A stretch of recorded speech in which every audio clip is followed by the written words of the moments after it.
you for joining us today. My name is Donna Curry, and I am the NCEES product manager with DPI. We are going to talk about managing local PD and NCEES for the year 23-24. And like I said, this is the link to the slide deck.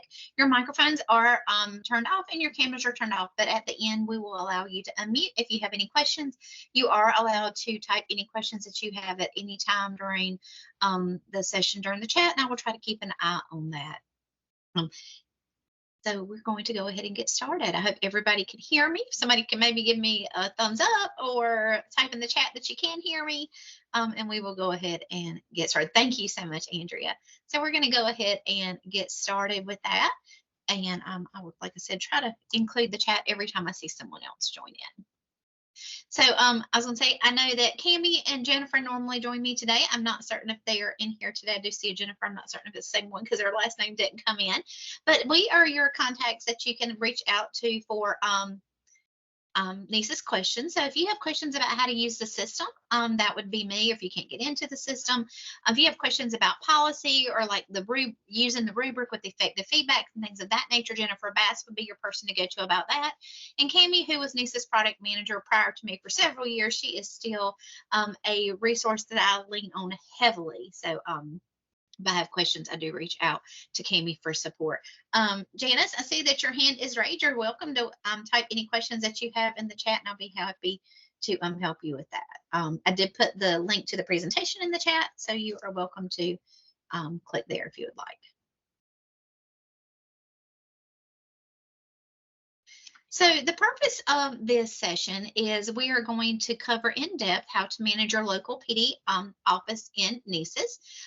The PD office in NCEES is part of the opt-in process. So if you opted into Homebase, not only did you get access to SchoolNet, but you also have access to PD office. And this is managing those credits and keeping up with those credits and creating those learning opportunities.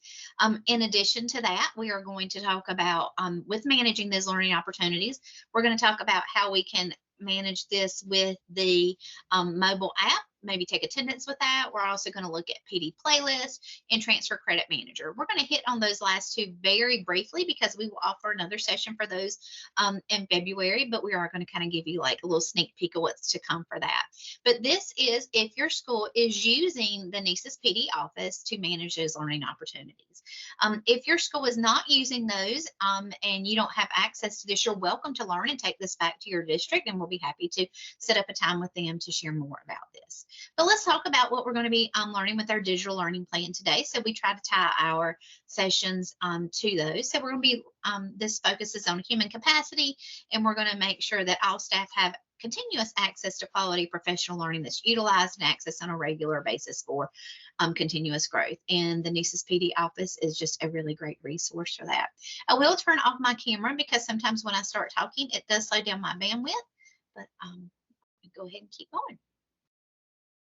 So let's think about it. When you create a course or you create a learning opportunity, these are some things that you're going to need to think about as you are creating that course. You're going to need to know the name. What's your name of that course going to be? Who is the target audience for that learning opportunity? Or does it have a target audience? It might not. What standards or focus areas do you need to align this to? How long is this learning opportunity going to last? And remember, CEUs are 1/10 of an hour. So if you have one CEU, that was a 10-hour event. So just keeping that in mind. And what type of credit are we going to be awarding for this? Is it going to be literacy, academic subject area, general, leadership? You'll notice I did not include digital learning competencies. I'll address that a little bit later. That was made. So that is not required for licensure anymore, but I will share some more information about that later. And then what type of learning opportunity is this? Is there a maximum number of participants? That might be helpful, especially if you're doing something face-to-face and the room that you're in can only hold like 25 or 30 people. Is this an instructor-led course? And if so, who is that instructor? So you can add that contact information in there. Or is this self-paced? And right now, self-paced is more kind of like a DPI option because we do have that built-in blue canvas that we can use at DPI. That is not accessible at this time for your PSU. and if there's any additional resources. So if you do use a different learning management system, like maybe you use your instance of Canvas, or maybe you use Google Classroom, but you can link resources so they can be accessed. So, and I'll show you how to link resources in a little. But maybe you're the person who is assigning or taking care of PD for your district or your school, and you're in charge of that, and you're in charge of getting that in the hands of the right people. This document will help you with these questions. So when you're ready to enter this into the NCEES system, you'll see that there's areas for all this, but you're welcome to click on this. It's going to prompt you to make a copy. And once you make a copy, this will allow you to plan ahead of time before you actually get in front of your computer. So you'll go ahead and have all the information that you need, especially if you're working with someone else. So just some things to think about, you know, the name of that learning opportunity and those things I had already mentioned to you. But this is, you can just edit this, make it yours. So when you go to type in, or if you're responsible for doing this, you can go ahead and share this with the person who you're helping create that opportunity in NCEES. So you're welcome to make a copy of that, or if you find something that works better for you, it does help when you're actually going back to enter in those sessions. So the first thing we're going to do today is, if you are in a position where you need CEUs, we have gone ahead and created this course in NCEES for you. So you are welcome to go ahead right now. We're going to go to the live site and go ahead and register for this course. And so then I'll show you how I made this course. So if you will, you're going to search for course 25944. Oh, excuse me, 25944. You want to write that down or copy it. And then we're going to go to NCEES and go ahead and let you guys register, and you'll see what this course looks like.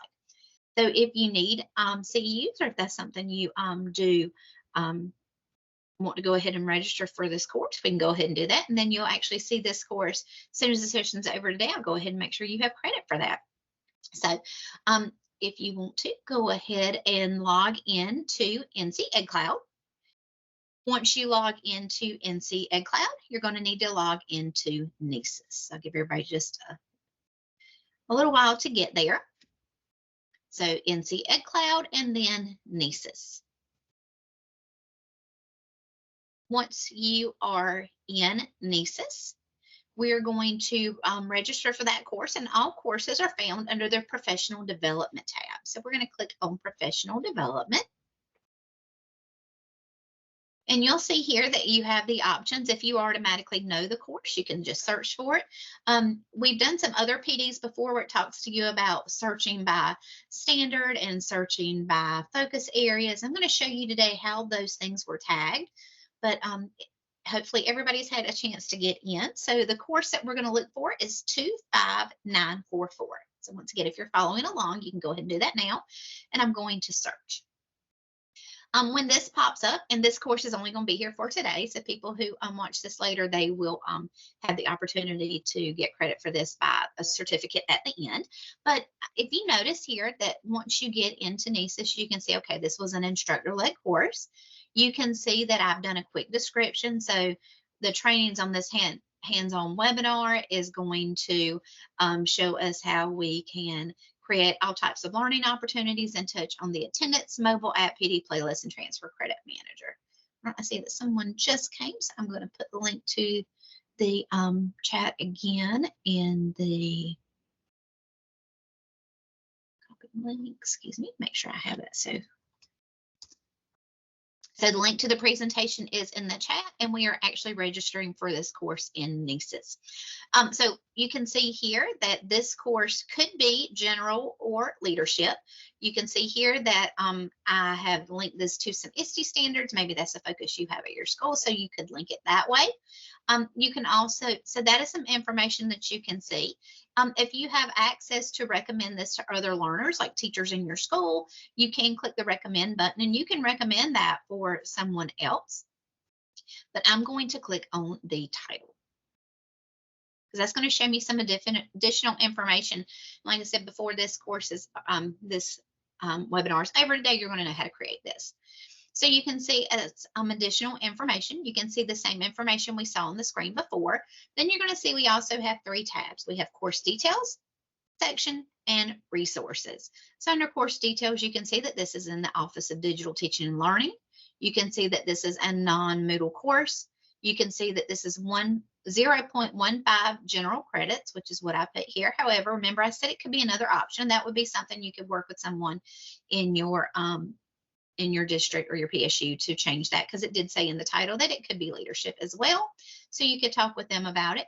I will say we do have something in that we are testing right now in NCEES. So soon I will be able to check both of these options and you'll be able to pick and choose. So we have that in the works. That is in QA right now. So hopefully that will be an option soon where you can pick what you want. It'll automatically go on your transcript. You can also see I didn't set any funding source or PD type. Those are not necessary fields. I could have done that. I didn't make any prerequisites, but I could have made it if this was part 2 of a course and you needed part 1 first. I could have added that as made it a prerequisite. You couldn't attend until you attended the other ones. That is an option that you can do. And then you can see that you could attach files if you wanted to.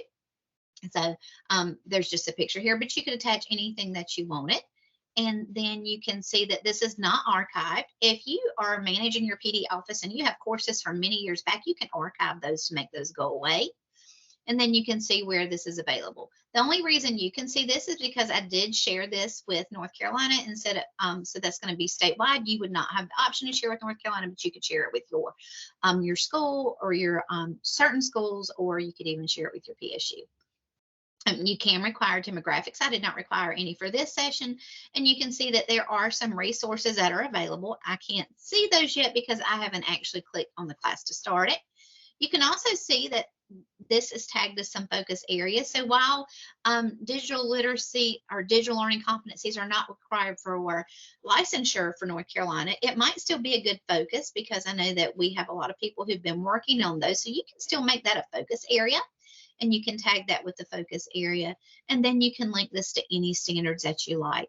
If you link this to a standard, that is going to appear in the light bulb moments when you are in a PDP or you are in an evaluation at the beginning of each element or each standard. You may see the opportunity to click on the light bulb.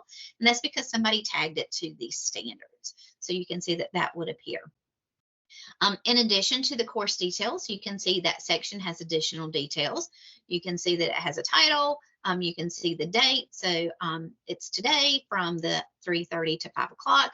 You can see the instructor, and I can see that 3 of you have already registered for this. So good. So you can register for the course. Like I said, you can see that was there. And any of you who came in late, we are looking at this course in NCEES, and we are registering for this course. I'm going to put that in the chat as well.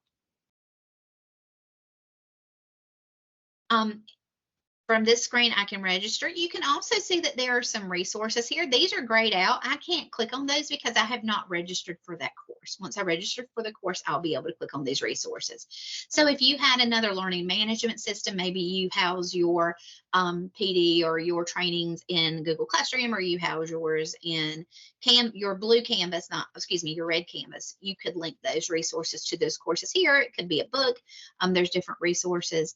But I'm going to go back to the section because you actually register for the section. I see somebody else has registered, so that's good. We're up to 4. So I'm going to click register. But I can see it's been viewed 8 times. So maybe somebody just doesn't need this credit, but I can register. So this is going to tell me, okay, it's kind of asking me to confirm to make sure that this is the course that I want. So you can see that the title of the course, the section, how many credits. And if you've never noticed this, you can see right here, it says how much do I have? This is going to be credits only in NCEES. So if your district uses something in addition to NCEES, but I could click here and see how many credits I had in NCEES. And I'm going to click next. And it's going to say, congratulations, I have successfully registered for that course. So where do I see this course after I've registered? Because I had to go to the professional development tab to register for that.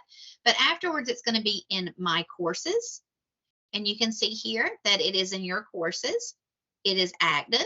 And after today, you'll see it's actually on your transcript. It won't be on your transcript yet, but it will be on your transcript after today because I'll show you how I'm going to go in and take attendance and give you credit for completing today's course. So we'll make sure that we do that, but later it will appear on your transcript. So you register in professional development, but you actually see the course after you registered, and you see the credit on your transcript. So that is where you will see that later. So it's not here yet, but it will be. So we are going to, making sure I'm sharing with people who are coming in.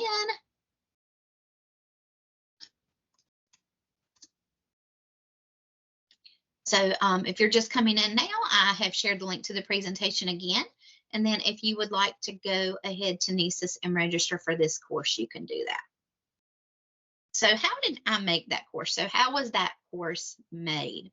So that was made by going to NCEES. You log into NCEES Cloud, you go to Systems Administration, you go to Applications and Course Administration.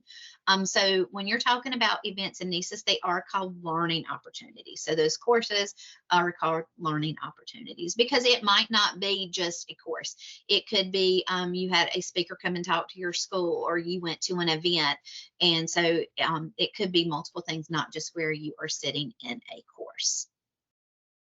Some other opportunities that it could be something that is mandated at the state level. Remember, PD can also be that observation light bulb where you are doing your PDP or you're being evaluated and there's an area that you need to improve upon, or you would like to just find additional resources for. You can click on that light bulb. It also could be a book study where you are working on a book as a year-long course. It could be PD in your region. It could be online modules that we're offering for you. It could be a PLC. It could be something that if you attend PLCs, every month at the end of the year, you might earn a credit. That just depends on how your school does this. It can also just help you with those professional development plans, your goals. And it could be maybe PD that's led at your district, or it can also be transfer credit manager, which we'll talk about that. There's many ways that you can have PD opportunity in NCEES. And remember, if you have any questions at any time, please feel free to type those in the chat. You're welcome to do that. So before we go, and you may not have these roles yet, so I'm going to let you know who you would need to contact if this is something you think would be beneficial for your district. So if your school opted in, you do have the option to have that, like I said, that PD office. So if you have SchoolNet, you have opted in. You can, let's see, there's a question in the chat. Can learning opportunities be online training courses mandated by your organization for private organizations? If your district is hiring private people to come in and create learning opportunities for you, then yes, your school can put that in. If you've ever had someone who comes in, you can put that in, and then someone on site would manage the attendance and the roster. But yes, that can be put in at the local level. So if you have people come in who do training for your school, then yes, that can definitely be put in, and then you would put that information for the day and the event. Yes, good question. So some additional roles that you're going to see in PD office. First thing you have is you have a PD office administrator. So a PD office administrator, so this is the person who has access to create a course.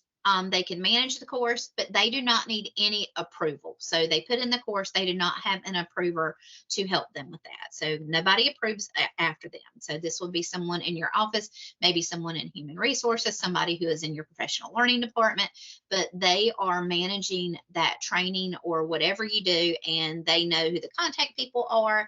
They are going to help with those maybe the attendance, but they do not have to have anyone else above them who manages that course. Once they create it, it is there. We also have a course requester. So a course requester would be like an office level role for creating courses, maybe course in those sections. And but it is not automatically approved. They request a course, but someone else has to approve that course.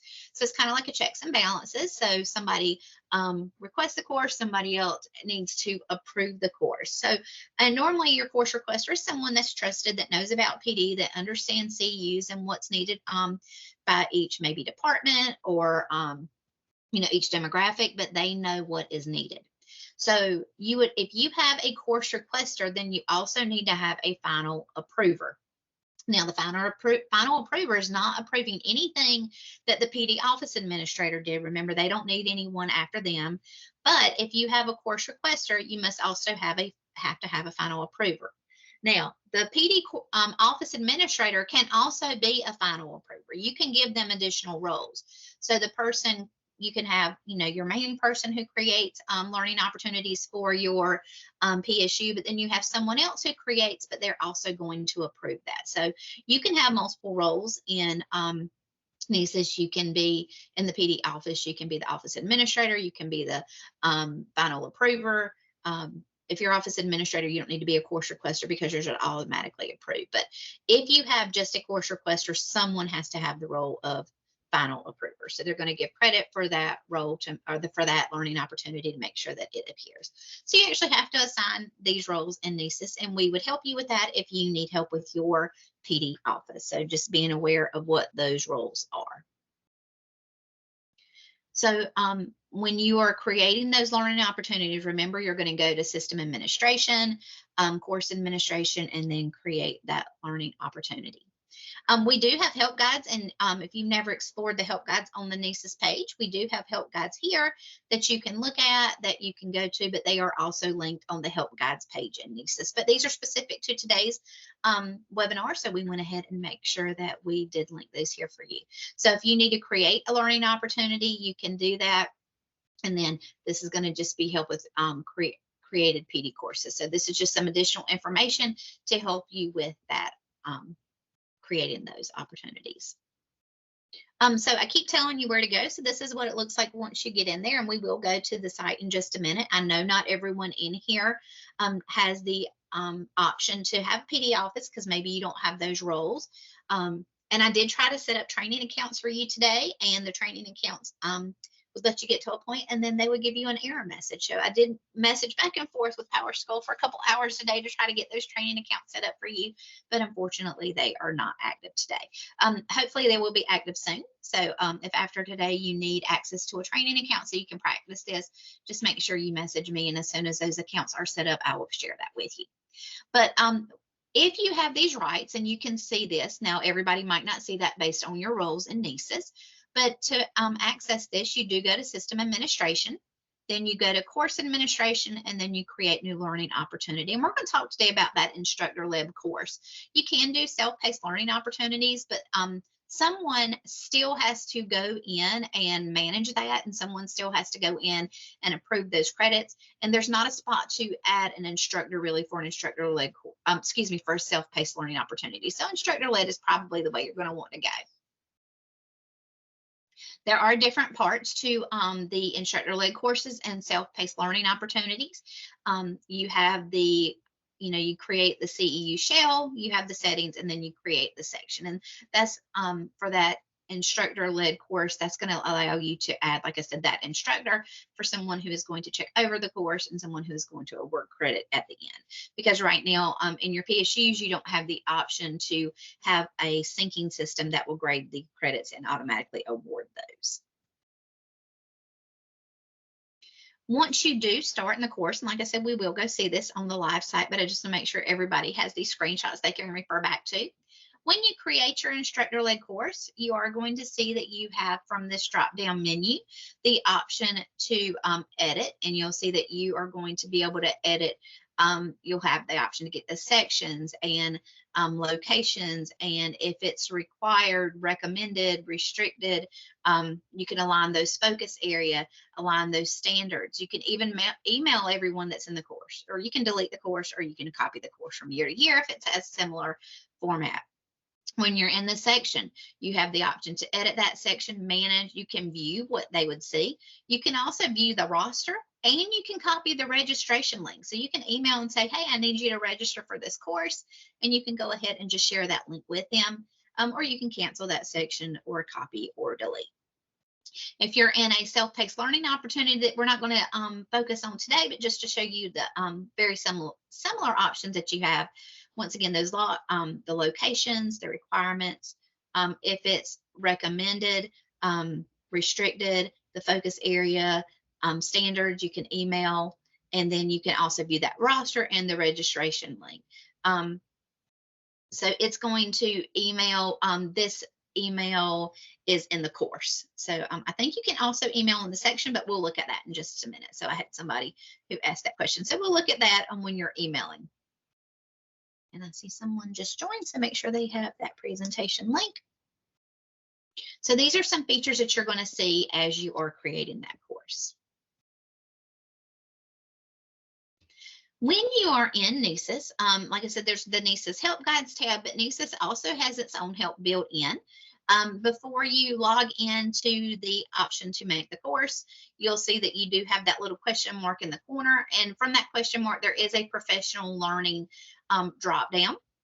And you will see that you have some additional links that you can click on for help guides.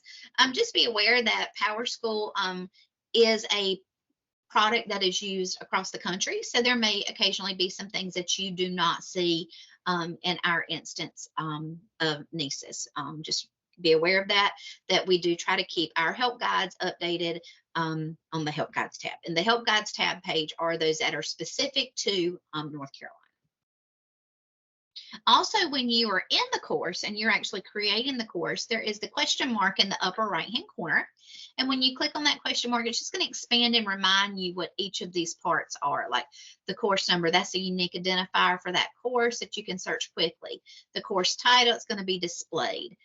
Talking about the description, the disclaimer. So that text, if you type something in the disclaimer section, that text is going to be displayed in bold, red text. Like you might, maybe it's part of a 3-part series and you must attend all 3 parts to earn any credit, or in order to attend this, you have to buy a book, or whatever disclaimer you might have to have that's urgent for those people to know about. And then the education agency that's responsible for that. And then remember, when we talk about course provider, you're normally going to say non-Moodle. Don't select Canvas NCDPI unless you have prior approval. We do have courses that are offered across the state, and they are syncing with NCEES. And at this time, there's not one that syncs with your PSU from NCEES. So remember, don't click that blue canvas unless you have prior approval, and that's normally people who are creating courses for the state.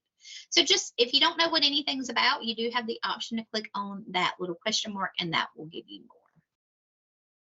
And also, when you're in, just remember for provider, you're going to make sure that you click non-Moodle.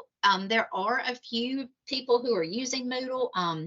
Moodle, I was told it was going to be phased out, so eventually Moodle will go away. Most courses are not in Moodle anymore, so I don't have any real details about that. But most of the time for provider, you do choose non-Moodle. You do have the option to not require section start and ending times. There is a box that you can check for that. So you can check that box, but then when you get to the section, you're still going to need to click a time. It just, it doesn't have an asterisk that's making it required, but if you don't, you're going to get a red error message. And so while you are working on creating these courses, you can save draft, but it's only going to hold it for 60 minutes. So that's why using that worksheet that I showed you at the beginning might be helpful, but usually you can create courses within about 5 minutes. So just some things to remember as we explore. So what we are going to do now is we are getting ready to go to NCEES and create a course if you have that option. I had to modify this page just a few minutes ago because, like I said, the training accounts did not work. For some reason, it was not allowing people to create courses in the training site. So if you have your own NCEES PD office, you're welcome to follow along with me. But what happens if you don't have a PD office? Who are your contact people? Or maybe you want to be added and you want to be a part of that. So I do have linked here who your PD NCEES contacts are at your PSU. So at DPI, we do have a support and maintenance page. So I do have it linked here. If you need to contact someone at your school, and let's see, make that a little bigger. you'll see that this is a support and maintenance page, and this is for all products, not just NCEES. But if you want to check over your PowerSchool people, your SchoolNet people, your people who are doing your NCEES evaluations, if you're like, I know that person is not in our district anymore, please share this with the right people so we can get the right contact information. But you can click district leads, or you can click charter leads if you're a charter school. You can type in the name of your school up here, and then it's going to come to your school. But once you click your school, and maybe I just want to look at Alexander County, you can see that this is your SIS lead. You can see your SIS backup, so that's the student information system. You can see your NCEES lead. Now, NCEES lead is not your NCEES PD lead. It could be, but not necessarily. If I click this plus, it's going to expand. And so maybe you don't know if your school has a PD office, and this is something you're helping or you want to be a part of that. This would be like your contact person who would need to contact us to ask us to help with that. But you can see you have your NCEES PD lead, you have their email, and then this is your person that we would help. Sometimes it is the same person who does manage NCEES. Sometimes it's a different group of people, depending on the size of your district. But these are your contacts. So this is going to let you know who to contact at your school if you have questions about this after today. So once again, I did link that for you in the chat or in the presentation. And if you're a charter school, we do have those linked as well. And you can search for the name of your charter school from that list. So that's going to tell you who your contact people are. And so if after today, maybe you can go with them and think this is something pursuing in your school, that would be something that can be addressed. And I'll have information on how you would submit that later. I told you I would share this right before we go into create our course, and then I promise we're going to go to the site. But effective immediately, teachers are no longer required to earn DLCs to renew their license. So House Bill 259-SL 2023-134, that was passed very recently. And so licensure, who kind of tells you what's needed for people to renew their license, have already updated their site. We are going to be working on hiding the option to choose a DLC, but we have some testing to do to make sure that courses that already have DLCs will not disappear from transcripts. But that will be phased out soon. I don't know if any of you were around when technology credits were an option, and then that was slowly phased out. But some people have this on their transcript already, and we don't want them to lose the credits that they've earned. Districts are going to have to decide locally how to handle DLCs that are currently on their transcripts. And if you have questions about that, licensure would be a good resource to help you with that. All I can do is make the system have what it needs in the system. But if you have questions about that and what that means for your district, that would be a question to take up with licensure, or maybe your HR already has a plan for that. But just making you aware that effective immediately, DLCs are no longer required to renew their license. So we are working on right now updating the NCEES site. Like I said, so those will be hidden moving forward. It might be another month or so before that's actually hidden, but just making sure you are aware of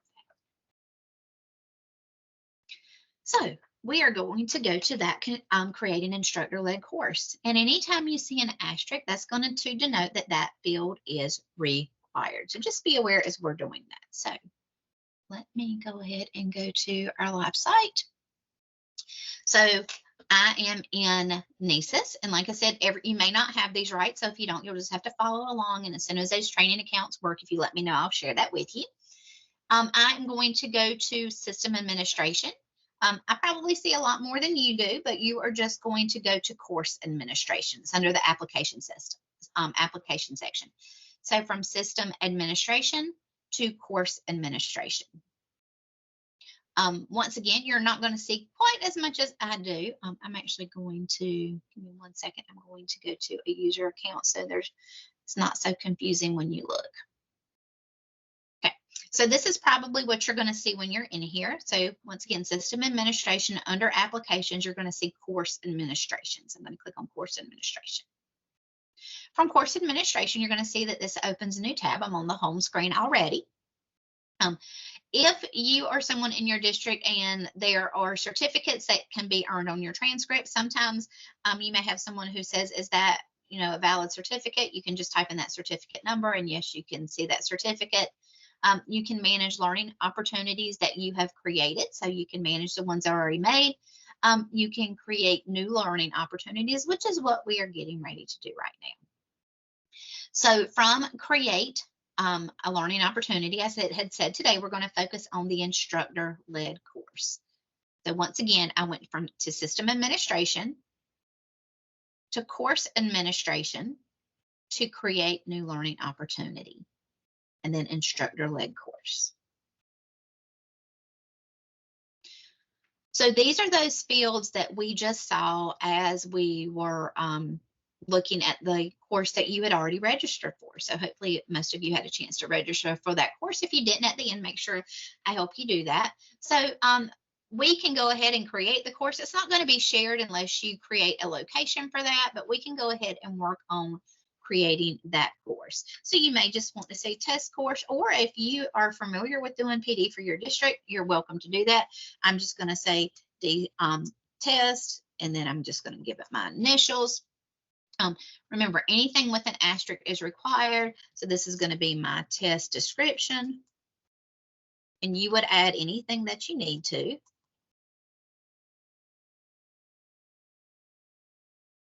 Remember, anything you do here is going to appear in red. So maybe you want to say that, you know, this is a 3-part session. You have to attend all 3 parts. You probably only have one office here. So depending on your PSU, but you probably just have one office here. For this section about your course provider, so these are your options. The majority of you are going to be non-Moodle. If you create courses for DPI, you're going to see that you have the Canvas DPI option. And there are, like I said, a very few small amount of people who are currently using Moodle, but the majority of you are going to be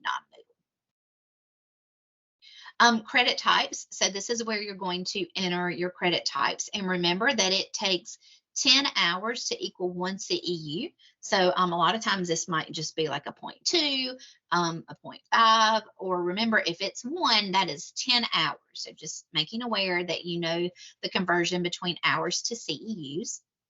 And then I can change this to these different types. Remember, we're in the process of working to high digital learning competencies. You'll still be able to use that as a focus area, which I'll show you later, but that is no longer, like I said, required for licensure. So maybe I want this to be general credit.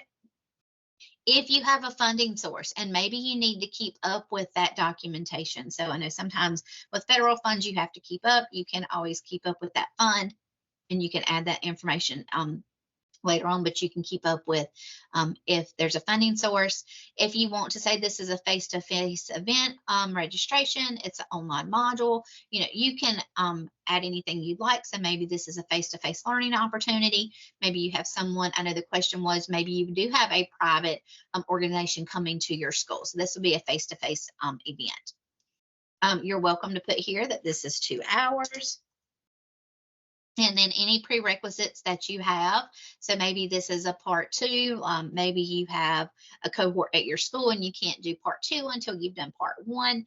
You can add that information here if you need to, and you can make it enforced if you would like. So but you're going to need the course number to do that. You can add additional notes here if you'd like. Are you going to allow participants to enroll in multiple sections of the same course? So maybe this is a course that has 3 parts, 1, 2, and 3. And, you know, you learn something, and then the next time you build on it and you expand your knowledge, and then the next time you expand and build again.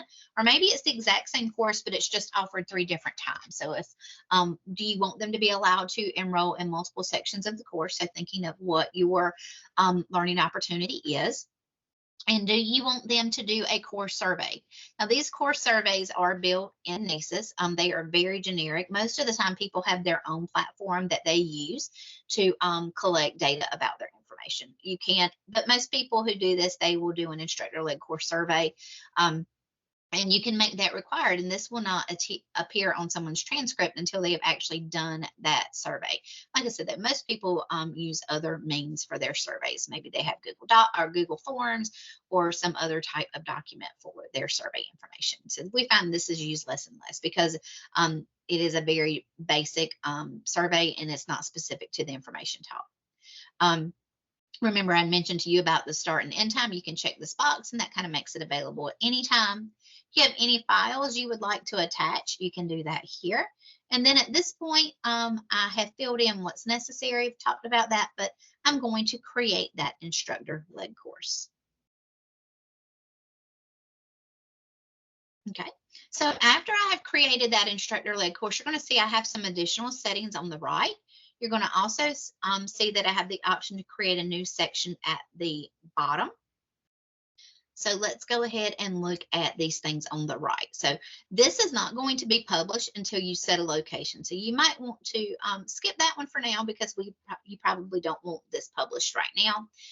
But I can actually look at that with you. You can choose, I think yours is just going to say maybe school or district, depending on your rights. So you can decide what that needs to be if you have access. You can narrow this down and just offer it to the high schools in your district, or just offer it to the middle schools. So you can narrow that down to whatever it needs to be.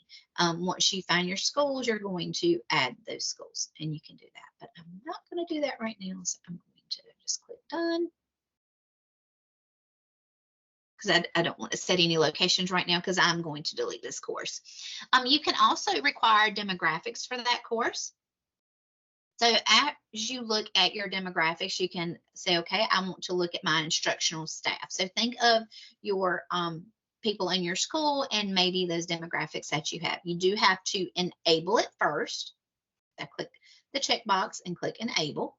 After you are enabled, you'll notice that this is now a link. So now I can look at all my instructional staff, and I can expand this box and maybe look at that certification role. Maybe if they're in year 5, you want to make sure they have their credits that they need. You could maybe have this option for them. Classification, comprehensive, standard. So sometimes the classification does not always come in correctly to NCEES, so I'm not going to use classification. Evaluation type, so if they're on an abbreviated plan, a standard plan, comprehensive plan, the person I am looking at, they don't have late hire. If you don't have it as an option, it won't appear here. Or you can also look at roles. So, and these are roles that might be pull into NCEES. So if you have someone and you want a classroom teacher, just be aware that sometimes roles come in differently depending on how they are coded. So, but you don't have to have any demographics, but you can. So if you choose any demographics you want, you just click save. You can also, let's see, I'm going to click done because I did not add any there. You can make those demographics required. So if you wanted to say, okay, you want everyone who is an administrative role to take this course, you can do that. Or you can restrict demographics. So maybe you don't want teachers to take this course, but you only want administrative people to take the course. You can restrict them from even having the option to do that. And you're going to see those same things I showed you. You'll be able to expand and enable. Also, like I said, if you have resources, so if you have a course and maybe you already have a learning management system or a website or something, you can come in here and you can link your Google Classroom course, or you can link your Canvas course. But you can put the URL. You know, if you wanted to give it some tags, you could do that. So if you wanted it to tag to certain things, but give it a description. If you have the HTML, you know, if you're good with coding, you can put that in there as well. You can attach a thumbnail, but the thumbnail does have to be very small. So just be aware that it's only 30 by 30 pixels if you attach that. And if you want to attach a file, you can, but it can't exceed 20 megabytes. So you'll notice that if there's a question mark, when you hover over it, it's going to give you additional information about that section. So if you needed to add something, you could, and then it will appear on the resources tab of the course. If you have multiple resources, you can reorder, so certain ones come first. You can also find resources that have already been tagged in DPI. So if you've seen a resource that you like, you can tag to that as well. As long as you know the name of it and you have a description, you can start searching those. So you do have access to other resources that have been linked. And when you're happy with your resources, you just click done.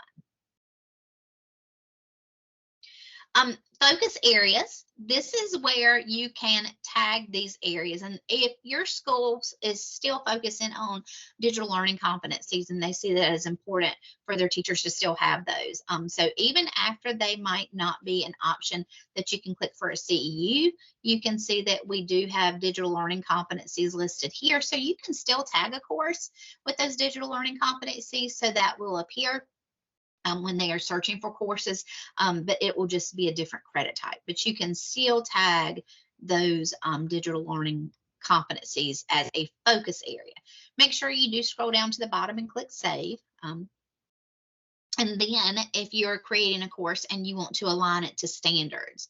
So this is where when you are or an evaluator or a mentor is looking over PDPs and you're looking over evaluations or those observers and you have those light bulb moments, that is how these courses got tagged to those light bulb moments. If you want this particular course that we're creating to be available to all teachers who are on a teacher plan, you're going to want to make sure you click the abbreviated plan, and then you're going to want to make sure that you also choose the teacher evaluation process.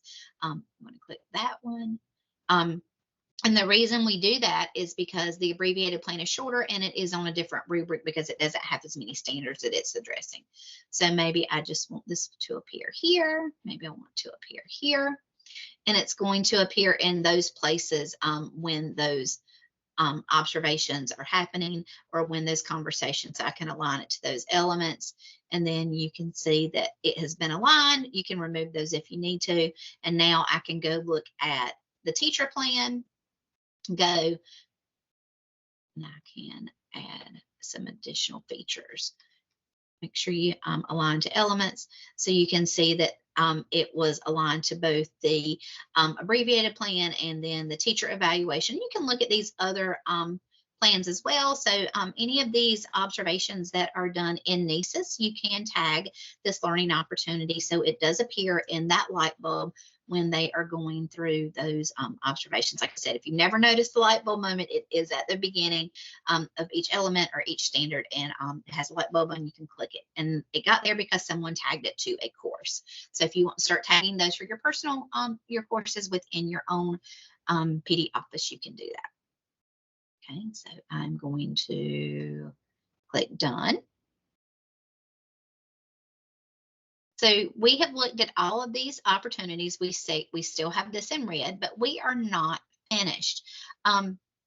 So there's a few more things that we need to do. But let's come back here and make sure we did pick up everything. So we did look at those credit types. When a course is created, remember I talked to you about that survey. If you require that survey, remember that does have to be done.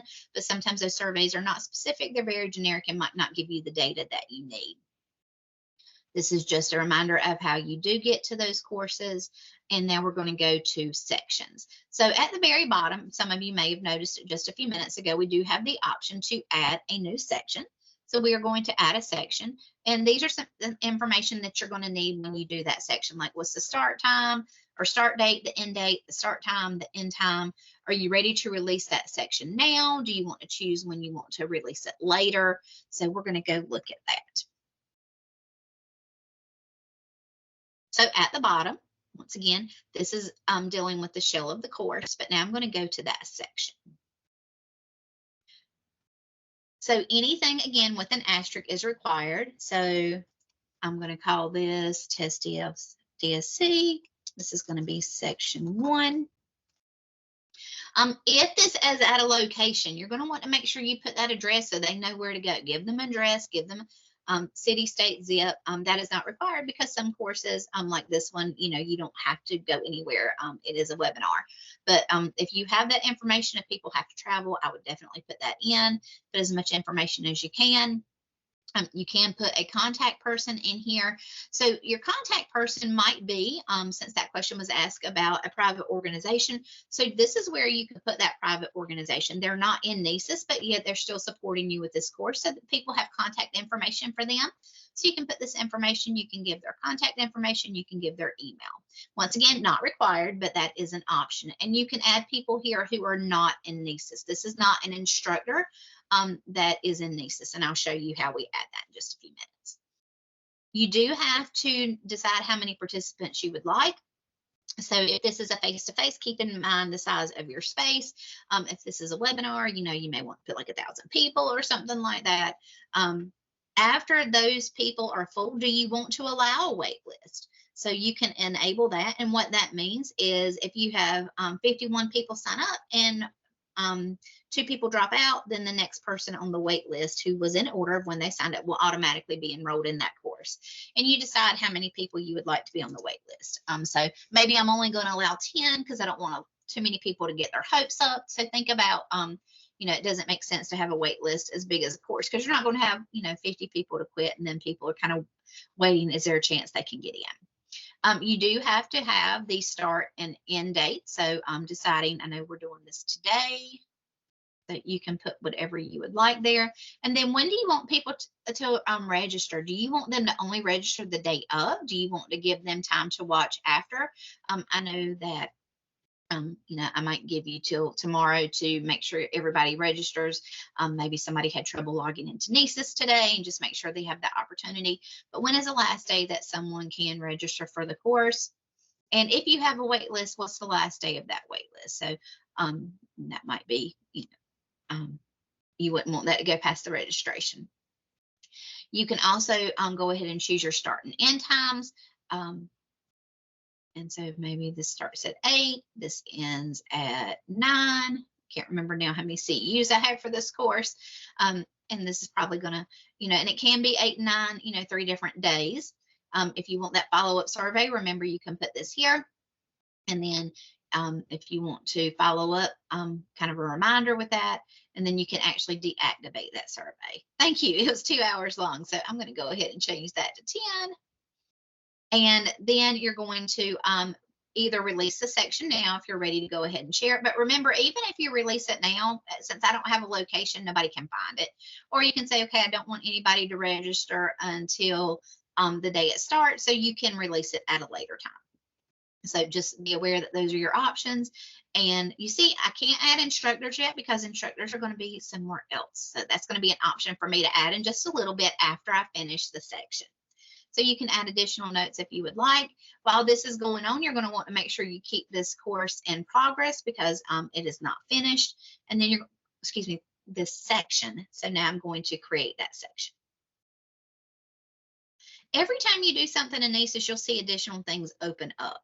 Remember earlier when I actually created the shell, I had some information on the right. Now that I've created the section, I have some information at the bottom, and you'll notice I automatically see something in red. So I know I'm going to have to do that in order to work on making this course so it can be approved.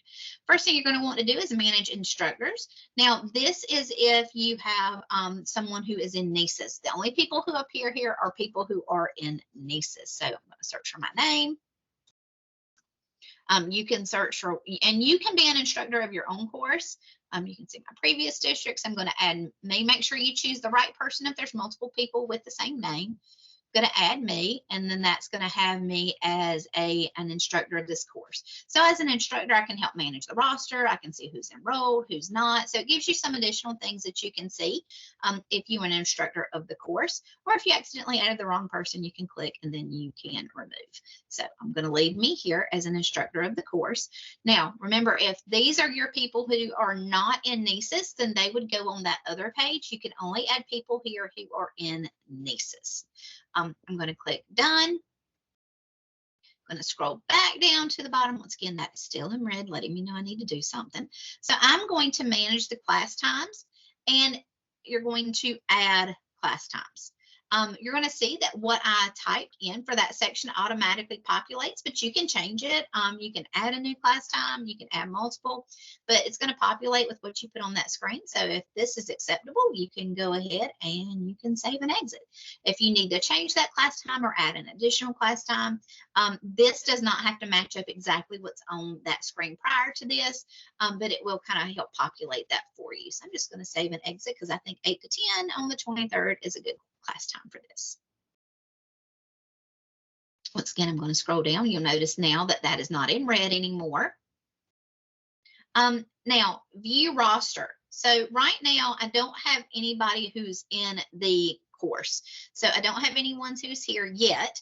But if I did have people who were here, then I would be able to see them in this area. So you can see, and the question about messaging. Let's see, send the message to people, click send messages without having, I'm gonna have to add someone to this course to see what that looks like, because I know there was a question I'm gonna not send. I'm gonna come back. So once again, I don't show you where I clicked again to get there. So I am at the bottom, I am viewing the roster. Once you're viewing the roster, you're going to see you have some additional tags that you can look at. So if you had to manage your credit, so maybe you're like, I set this up wrong, I need to look at this, I need to remove something, that is an option that you can do. If you need to add a learner one at a time, you can come in here, type their first name, type their last names. You can add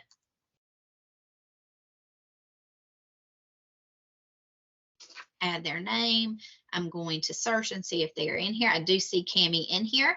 Once you type their name, you're going to see that you can send her a registration confirmation. Or you can send her a waitlist confirmation. So I'm going to say, okay, she's automatically registered. She's going to get an email, or you don't have to send her an email at all, but you can, and I'm going to add her. So now I have somebody in my listing here. That's if you need to add 1 or 2 people. If you need to add multiple people, I recommend this Add Learner Advanced. In my previous district, I did help with adding people to courses. And so if you are adding someone to a course, this is probably going to be the easiest way to do it. So you're going to say you have your identifiers, and you'll notice that you have the option. I know Martha does what I used to do, so she knows this is much easier. If you know their UIDs, you can do employee ID, and username is the same thing. It's that staff UID. Most of you are not going to have access to everyone's UID in your district, but you can do their email. And then you can decide if you want that email to be separated by a line or separated by a comma. So I'm just going to do a new line, and you can come in here and you can type people's email and DPI. And then I'm going to show you what happens if you type someone's name in wrong. So don't think I'm typing an email in wrong. But if you type their email in wrong, it's going to give you an error message. So, and then you have the option. So do you want to just add them to the roster, or do you, maybe this event has already happened and you know that everybody but these 2 people registered, they were having some issues with NCEES that day or whatever reason, you can roster and mark them complete. And it's going to go ahead and add them to the roster and mark them complete. You can send them that registration confirmation. You can get an email when all users have been added to the roster, because it does take a little while. If you have a large list, sometimes it could take a little while to process this. I'm just going to click preview. I don't want to go through the whole step because it does slow things down, but I'm going to click preview. And you can see here that it's going to add these people. So you can see that we have some people. Looks like I've added people here in this course. Oh, it's because I have my email tagged to many people. Sorry about that. But you can see I typed this email wrong. So it's going to let me know I need to go back up here. I need to fix that email or remove them or find out. Sometimes people give you the wrong email, or especially if you're trying to add by name, people give you names that are not their legal given names. So sometimes email is one of the easiest ways. But if I needed to fix it, I could go and fix it here. Oh, and sometimes a person email is different from their PowerSchool email. That is correct. So if emails are not valid in your district, and sometimes it depends on how people's emails do get put in, then you may need their UID, or you may need to go to the other section. So sometimes that UID does help, but not everyone has access to everyone's UID. Thank you for sharing that. So sometimes you do have to look, and you may have to go through and add people by email first. And if that doesn't work, go through and add people by UID.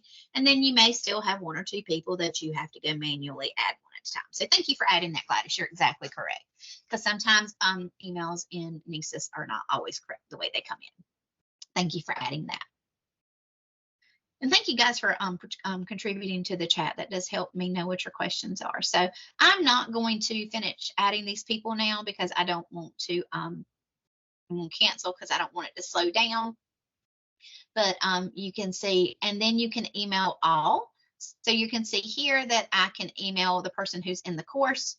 And this is in the section. So this is emailing someone who is in that particular section. So I know that was a question just a minute ago. So when I click email, it does tell me who I'm emailing. So make sure I do clarify that. You may be also able to email from the other screen. We'll look at that in just a second. But you can go ahead, and everyone who's in that course, if you have correct emails, and once again, that's only if you have correct emails, you can go and enter a subject. You can send to multiple people, type your message exactly as you want it to appear. You can add an attachment, and then you can press send whenever you are finished with that message. So I'm going to cancel that because I don't want to send that right now. Then whenever your course is over or the event has happened, or you are going to want to go to this grade roster status. So grade roster status, I know that some people might do, you can do autocomplete based on attendance. I know that's another option. Grade roster status might be another way that you can approve that credit. So I'm going to click on grade roster status. And I'm going to say everybody who is on this list, I am going to mark complete.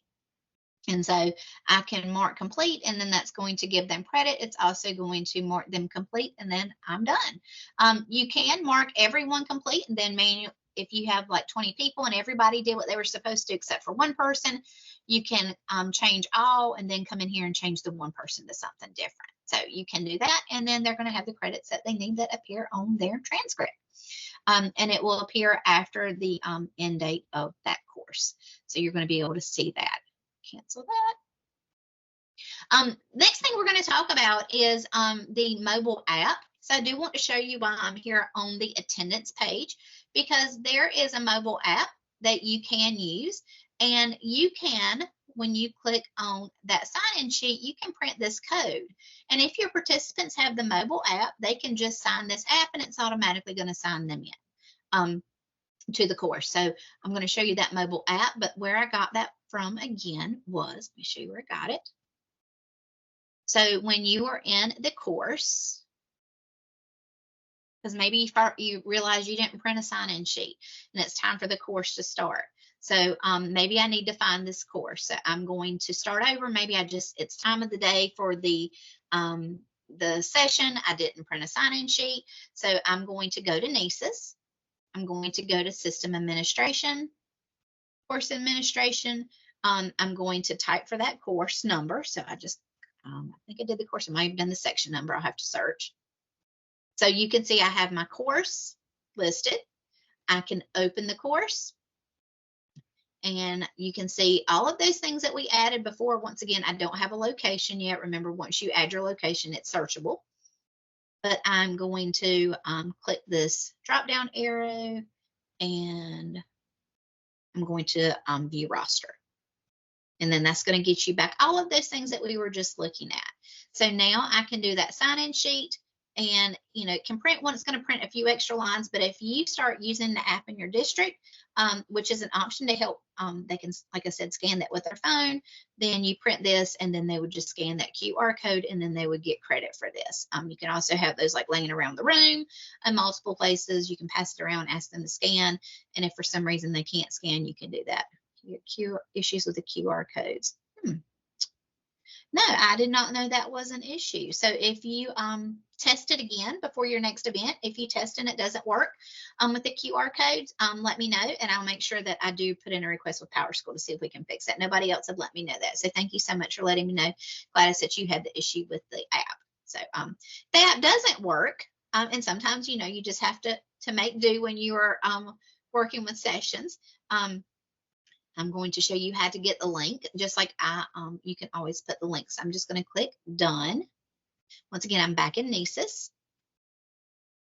From the course the section drop down, you'll see that you have the copy registration link, and you can share this link even if it's not shared with the location, and you can copy that registration link and share it with someone, and then I'm going to copy that. I just want to show you what that looks like in a new tab. And if you share the link with them, they're going to need to log into NCEES first. If they're not, it's going to prompt them to log in. And then you can see this is going to take you to the section. I can register for this course. And then it's going to talk you through the steps like I've shown you before. Now, you'll notice I didn't see the title. I just saw the section. You won't see the title until you actually finish this, and I'll show you where to look for that. So I'm going to click Next. And then I can go to, it is now going to be in my course list. And remember, my courses, remember you register it in professional learning, but you're going to see it in my courses. And then when I open the course, you can see the section details as well as the course details. I did not add any resources this time, so you'll notice resources was not a tab that was available because I did not add any for that particular section. Okay, so let me make sure I did not miss anything. So for the sections, we did the starting and ending time. We did the starting and ending date. We released the section now. We did click create instructor-led courses. We did go all the way to the bottom to make sure we looked at all of those different options. We did click on instructors, class time, view roster, system administration, course administration, course numbers, because I went to the wrong spot. I'm trying to register and not work in the course. Sorry about that. Okay. I was going to say, so I got here now. It just took me a minute. Thank you so much. So now that I'm in here, you're going to see you can do this drop down and you can see that you have these options now. And remember, you have your manage resources and you can click on this drop down from here as well. I did not show you that editing menu, and that's going to allow you to edit. It's going to allow you to see those features. Remember, you can save your settings, and then you can also click on this box. You can edit your section, and it's going to allow you to edit those courses. So you open the section to edit, and you also open the course to edit. So just making sure you do edit that. When we change course section, complete. Once it's finished, you can change it to complete, but you don't have to change it. You don't have to, but that is an option if you would like to do that. What you can also do is at the end of the section, if you have a lot of courses, let me cancel this. You'll see here you have the option to archive the course. If you have a lot of courses that are no longer applicable and nobody can take them anymore, if you archive them, it still stays on their transcript. Just make sure you've awarded all the credit that you need to, but you can archive those courses so your list is not so long. And so you would just come here to edit that course. You would check the archive box, and that will allow you to archive that section. So you archive the course, excuse me. You can complete each section and add new sections, but keep the course shell open if you would like to do that. I hope I answered your question.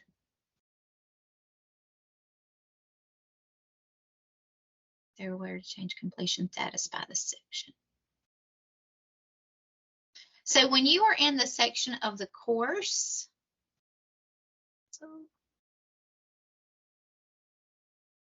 okay, so in order to do that, I am going to the course. So I opened the course from system administration, course administration, just make sure I show you my click paths.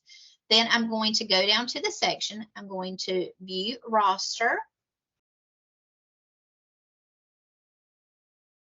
It might be that you haven't finished the course. I'm not certain why you get that error. I would have to look at that in a few minutes. So Shannon, stay on the end and we'll look at that together, see if I can help you troubleshoot that. So the question was completion status. Is there a way to... you would do this for each section. So you would have to go into each section and do this roster. So you would have to do the roster for each section.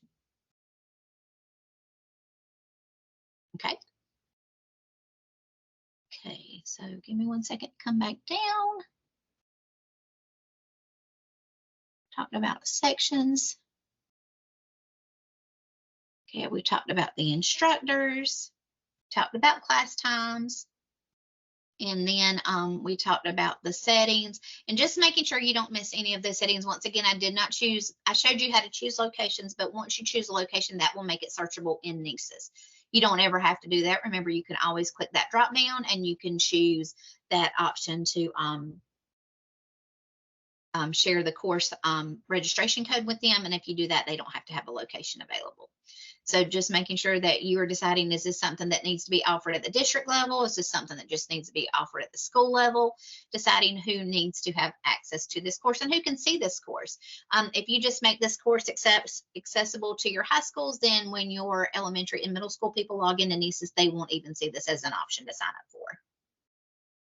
And just remember, do you want to make this required, recommended, looking at those demographics? And if you want to add links, you can add those links. And remember, while DLC is no longer a requirement for licensure, we still do have people who are focusing on that and see that as an important part of professional learning. So you can keep that as a focus area.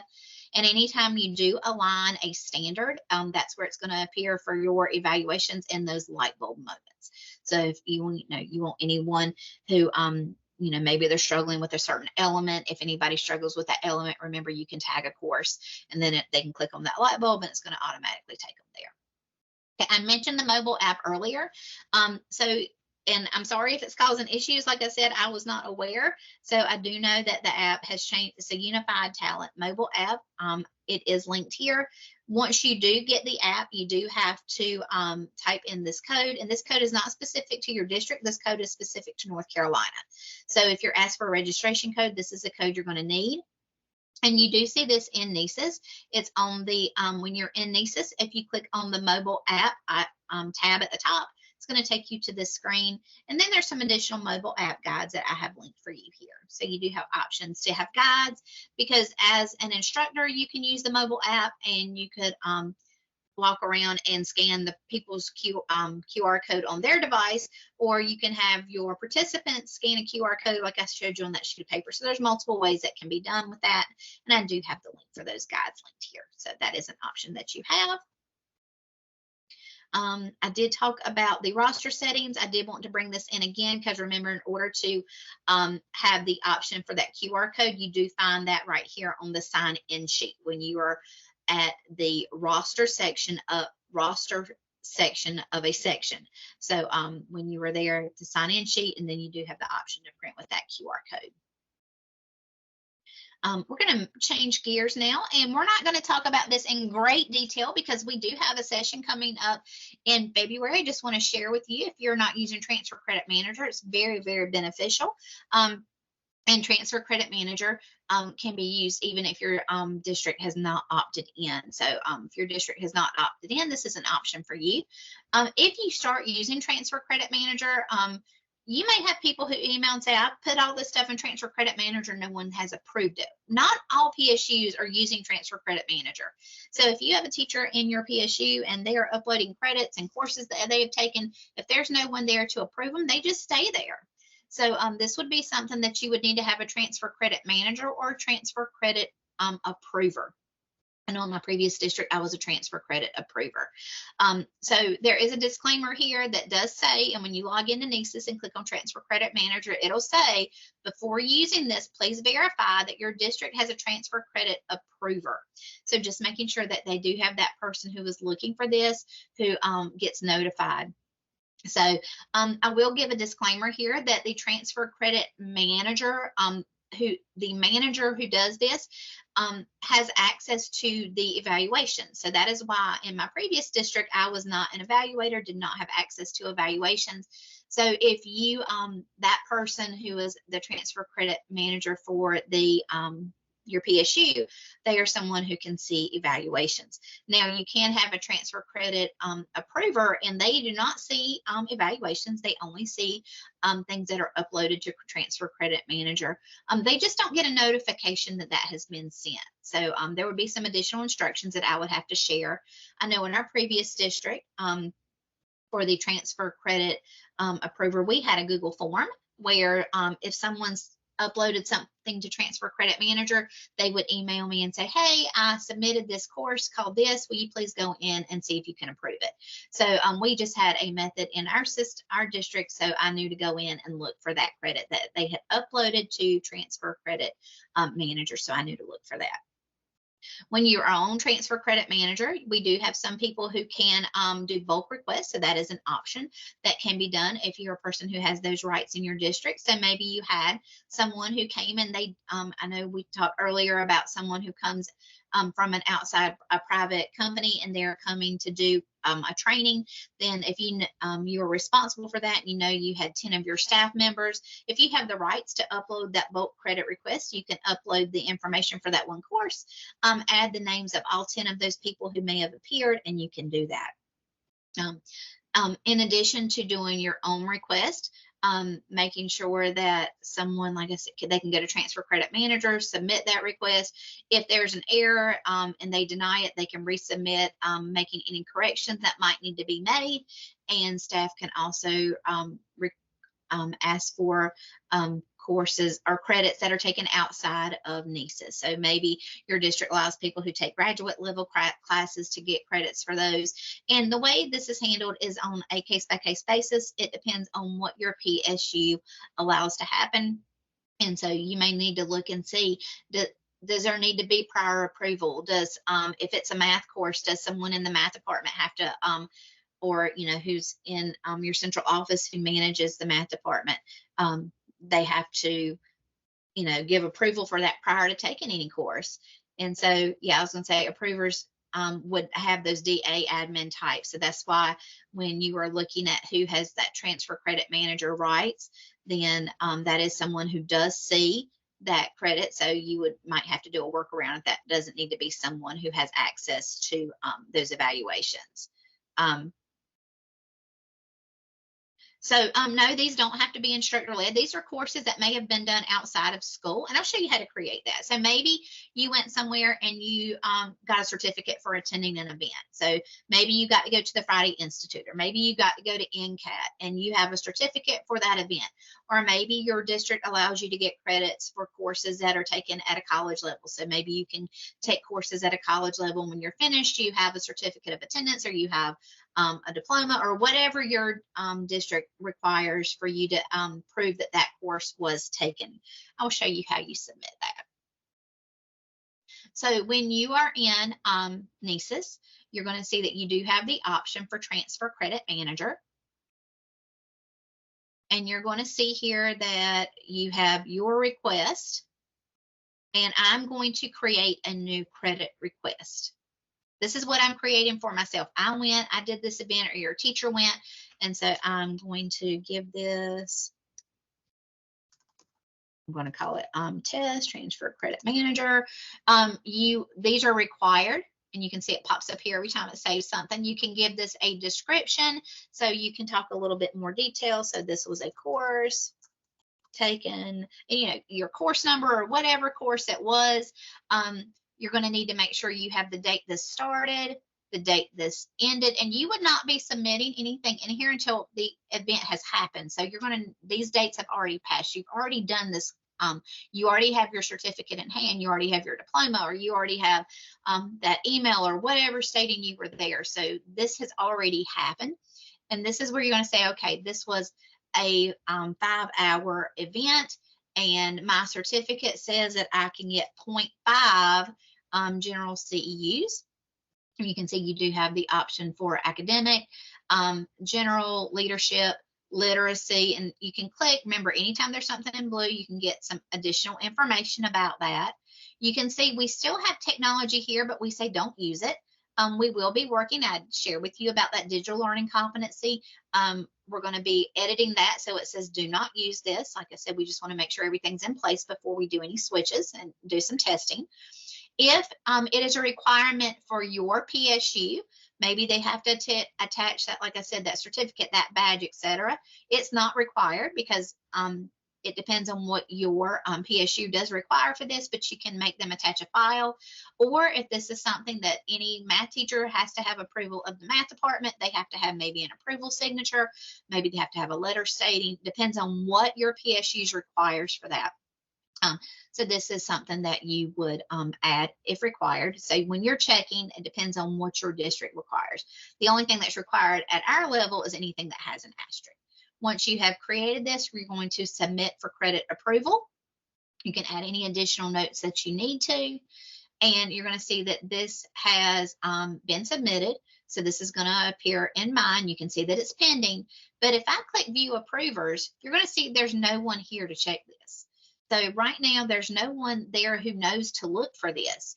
So this is where, if your district has a transfer credit approver, they would be able to, you would send them a message, or like I said, a Google form, or however your district handles that, and they can be added as an approver. So I'm just going to add me right now. Let's see, I'm impersonating this account.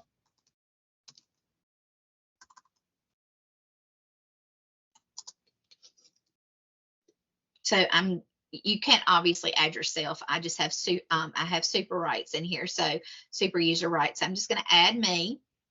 And so now when I log in, if I had a notice telling me that someone submitted this request, once again, this was not an instructor led course. It could be anything that your PSUs finds acceptable for credits. I would look in here. If there was anything attached here, I could open it. I could see that certificate. I could see that letter that stated from that department that that course was acceptable. I would make sure the certificate matches maybe the hours. It's protocol that you set up at your PSU, but I know that this is going to be 0.5 general because I've checked everything and that works. So I'm going to just check the box. I'm going to say it's 0.5, making sure you're entering CUs and not hours. Remember, we talked about that conversion, and then I'm going to approve that. So now once this, and I can give any additional information if I wanted to, and now this would appear, let's see, and now it's going to turn green, let you know that it has been approved. So now when I go look at my transcript, I'm going to see that this course does appear. It's not going to give me another certificate. So I want to show you what that looks like. So when you do go to, remember, you register for courses in professional development. You see those courses after you're registered in the My Courses tab. And I can go to my transcript. See, this is a course I just registered for, so it's not been awarded credit yet, but I can click on my transcript and you can see not set, not set, not set, but you can see this is that course that you can see that's what I called it. I called it Test Transfer Credit Manager.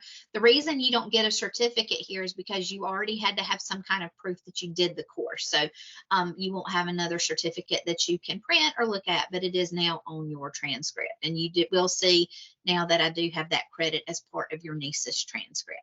Remember, you do have a certificate that was already earned. So hopefully that helped answer that question. I hope so. You can also upload the Transfer Credit Manager. You can, if you have the rights, you can do a bulk upload request. And so maybe you led, a training session with 10 people and all 10 people finished all their requirements. They went somewhere, you went to, like I said, the Friday Institute, you went to NCAT. You can do this bulk credit upload. And then you can enter the course name, the description, you can enter all of the information, and then you can add those multiple users. So you can add, those 10 people, and then someone would have to approve that. And you can search for people just like I showed you before.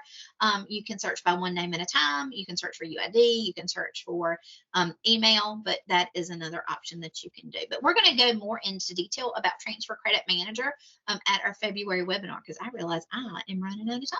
So let me make sure I go at least talk to you about the next part, just so you can have an idea. And there are screenshots here to help you with Transfer Credit Manager. Another option you have is you can have someone in your PSU who does make PD playlists. So maybe you want everybody who is a new teacher to go through and do a certain training, or everybody in your math department needs to complete these trainings. You can create a playlist, and that playlist is going to have multiple courses that can be assigned. You can have courses that are required. You can have courses that are electives, and maybe you can say out of those two, you get to pick one. But you can pick a playlist where people get to go in, take those courses, and then as the playlist moderator, you're actually going to have a dashboard, and you can see everyone who's in those courses, and you can see what courses they've completed, what courses they haven't. And this is another role that does have to be set up by us at DPI. So if this is something you're interested in, we will go into more detail about those playlist moderators. And then you can also have a PD playlist curator. The moderator, just give you a little bit more. So this is the person who creates the playlist. They can add participants. They can do the courses. They can do that managing notifications where you email people who sign up. Just be aware, as we stated before, emails are not always correct. So you might just want to be careful if you're emailing within NCEES if emails are not correct. They can also moderate that.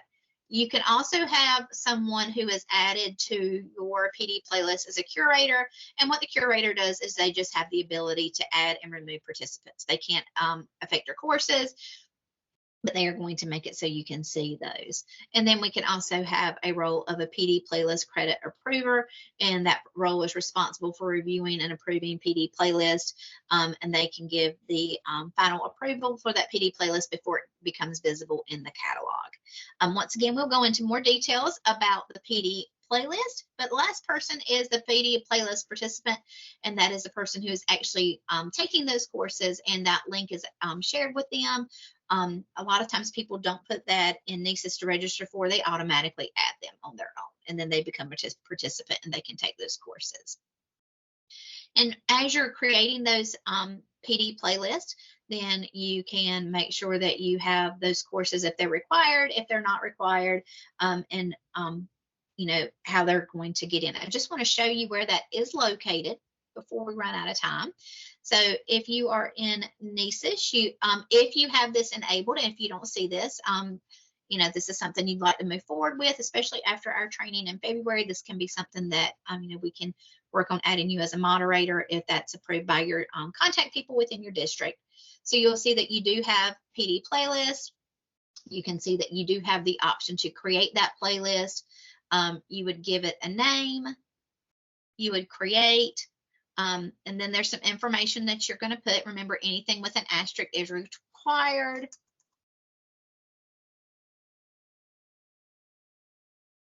And then you can say, okay, think the playlist is multiple courses, so you can decide when you want this to start, when you want this to end. So maybe you want people to have, you know, maybe towards the end of April to do this. Like I said, most people don't usually include this in the course catalog. They will share a link with them after this has been added. You can add a certificate if you'd like, if they successfully go through the playlist, but they're going to get certificates for each course anyway. If you're already a moderator, you can add an additional moderator to help you with that course, or you can add a curator to help you with that course as well, and you can attach materials. And you could allow optional credit for doing the entire course if you wanted to, but you don't have to do that. I did want to at least show you that dashboard.